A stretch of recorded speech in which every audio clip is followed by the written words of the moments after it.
Delhi liquor scam లో పూర్తి ఆధారాలను సేకరించిన తర్వాతే బీఆర్ఎస్ ఎమ్మెల్సీ కవితకు సీబీఐ నోటీసులు జారీ చేసిందని బీజేపీ జాతీయ ప్రధాన కార్యదర్శి కరీంనగర్ ఎంపీ బండి సంజయ్ తెలిపారు. సీబీఐ, ఈడీ అనేవి స్వతంత్ర దర్యాప్తు సంస్థలని, వాటిపైన అవి చేసుకుంటూ పోతాయని చెప్పారు. ప్రధాని మోదీ పాలనపై దేశ ప్రజలు సంతోషం వ్యక్తం చేస్తున్నారని చెప్పారు. ఈసారి బీజేపీ 370 సీట్లు సాధిస్తుందని ధీమా వ్యక్తం చేశారు.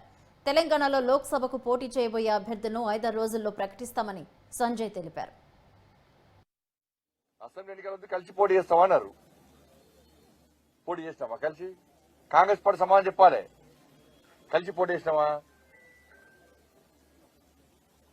మళ్ళా ఇప్పుడు సేమ్ అదే ప్రచారం. మేము 5-6 రోజుల పాట మాక్సిమం సీట్లు అనౌన్స్ చేయబోతున్నాం. ఎక్కడ చర్చలు జరిగినాయమ్మాయి? మేము అనౌన్స్ చేయబోయే సీట్లు మా కేంద్ర నాయకత్వము పార్లమెంట్ కి సంబంధించి, తెలంగాణ పార్లమెంట్ నియోజకవర్గం సంబంధించి మొన్ననే చెప్పారు. వారం రోజుల పాట పొత్తు అంటే 2 చెంపలు వాయించమన్నాడు. నేనేమన్నా చెప్పుతో